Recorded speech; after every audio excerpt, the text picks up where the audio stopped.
जय हिंद स्टूडेंट। आज हम कक्षा 10वीं बच्चों साहित्य के अंतर्गत गद्य के अंतर्गत हम लखनवी अंदाज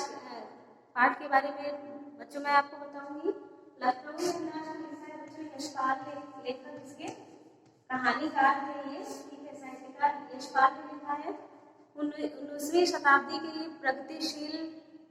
युवा साहित्यकार थे, ठीक है। यथार्थ को अपनी कहानियों से जोड़ करके उन्होंने देखा, ठीक है। यूं तो लखनवी अंदाज इस कहानी के जो पात्र है बेटा वो एक लखनऊ के नवाब है, ठीक है। नवाबी उनकी चली गई है, लेखक बता रहे हैं, यशपाल जी बता रहे हैं कि नवाबी तो नवाबों की कब की चली गई, सामंतवादी प्रथा भी चली गई, लेकिन वो यथार्थ से बेखबर है, ठीक है। सामंतवाद, वो पतनशील सामंतवाद जो था, ठीक है, लोगों का शोषण जो किया करता था, स्वयं को श्रेष्ठ मान करके चलता था, वो उनकी नवाबी तो चली गई, उनकी श्रेष्ठता का भाव भी चला गया, परंतु ये क्या है, ये वास्तविक दुनिया से आज भी मानो बेखबर है, ठीक है। सिर्फ एक बड़ी सी हवेली में रह करके ये अपने आप को कहीं का राजा समझने लगते हैं, और जब आम जनता के बीच में रूबरू होते हैं तो भी उनका व्यवहार उन्हीं राजाओं नवाबों जैसा ही होता है। तो इसलिए इस कहानी का शीर्षक बच्चों ये रखा गया है लखनवी अंदाज, क्योंकि लखनऊ का एक नवाब है जो वास्तविकता से बिल्कुल बेखबर है कि आज न तो नवाबी रह गई है और न वैसे नवाब रह गए। आज सबको क्या है, समानता का दर्जा प्राप्त है, सबको बराबरी का दर्जा प्राप्त है। तो आज के समय में नवाबी और नवाब की प्रासंगिकता नहीं रह गई, किंतु इस पाठ का जो मुख्य कैरेक्टर है बच्चों, पात्र, वे लखनऊ के एक नवाब हैं,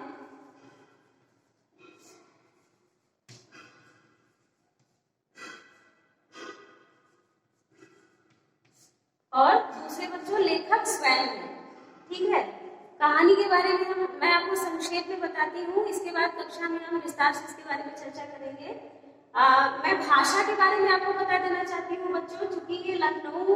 के नवाब के ऊपर ये एक केंद्रित कहानी है, हालांकि लिखा तो उन्होंने ये साबित करने के लिए, ये एक व्यंग्य प्रधान रचना है। पूरे पाठ में आपको व्यंग्य दिखाई देगा, कटाक्ष कवि लेखक का दिखाई देगा, पढ़ेंगे जब आप इस चैप्टर को। तो इसलिए ज्यादा से ज्यादा बच्चों प्लावित,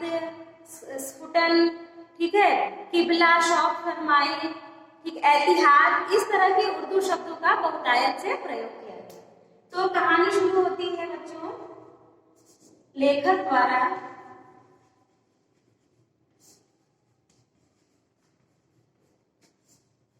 द्वितीय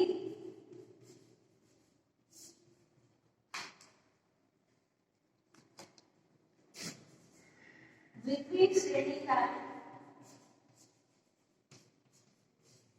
टिकट है, ठीक है बच्चों।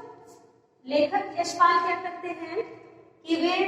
रेलगाड़ी के सेकंड क्लास के डब्बे का टिकट लेते हैं, इस विचार से कि उसमें कम भीड़ भाड़ होती है, ज्यादा लोग नहीं रहते हैं, तो मैं एकांत में रहूंगा,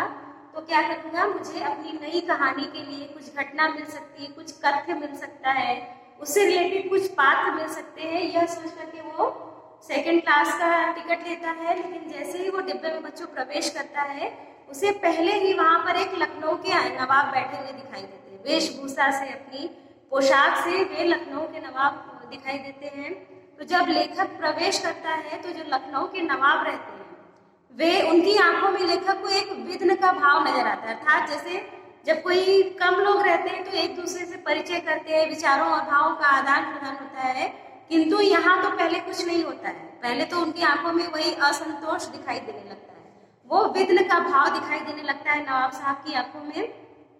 इसके पश्चात उन्हें अचानक अपनी गलती का एहसास होता है, तो उठकर हाथ मिलाते हैं, लेकिन लेखक के स्वाभिमान को ये गवारा नहीं देता है कि कोई पहले उपेक्षा करे और फिर सम्मान दे। तो इस तरह से उन्होंने उनके नजरिए से, उनके व्यवहार से लेखक को कुछ उनके व्यक्तित्व का अंदाजा मिल चुका है। दूसरा है नवाब द्वारा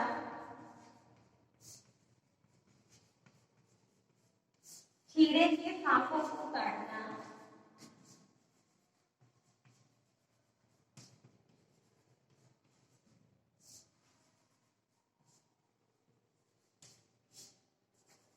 और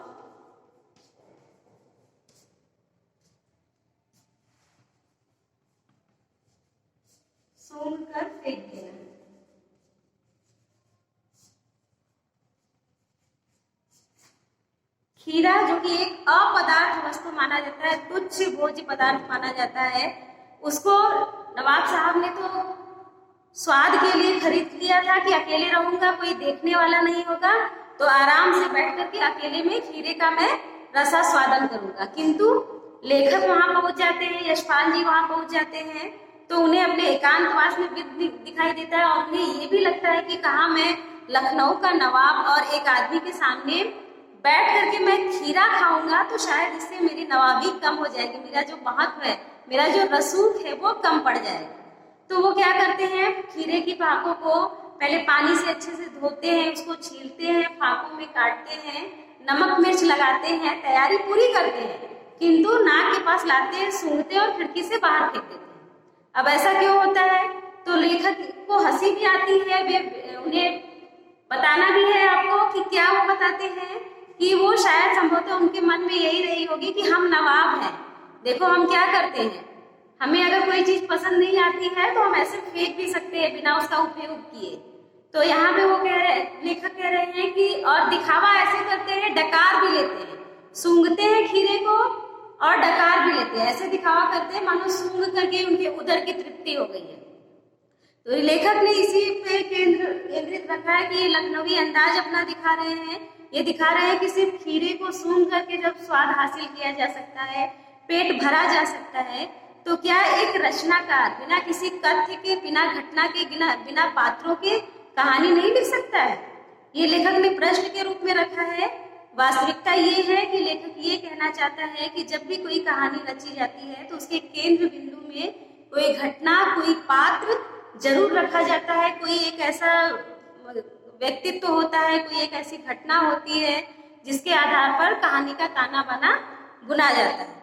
तो यहाँ पे कवि ने कहा है कि एक तरह से उन्होंने ये कटाक्ष ही किया है सामंतवादी प्रथा पे, और साथ साथ एक मैसेज भी है इस पाठ में कि क्या होना चाहिए कि समाज में समानता का व्यवहार होना चाहिए, ऊंच नीच की जो भेदभाव हमने बना रखे हैं, जो श्रेणी का विभाजन हमने कर रखा है, वो नहीं होना चाहिए। और जब सामंतवादी प्रथा चली गई है, समाप्त हो गई है, तो लखनऊ के नवाब जो है या कहीं के भी नवाब हैं, उनकी वो जो सफेद पोश नवाबी है उसको छोड़ करके उन्हें वर्तमान में लोगों के साथ चलना चाहिए। आगे हम बहुत कुछ इस पाठ में है जो मैं आपको इस वीडियो में पूरी चर्चा नहीं कर सकती हूँ, ठीक है, कहाँ कहाँ पे उन्होंने क्या क्या व्यंग किया है लखनऊ के उस नवाब के ऊपर, ठीक है, किस तरह से वो बनावटी जीवन जी रहे हैं, इसके बारे में बच्चों हम कक्षा में विस्तार से चर्चा करेंगे। जय हिंद स्टूडेंट।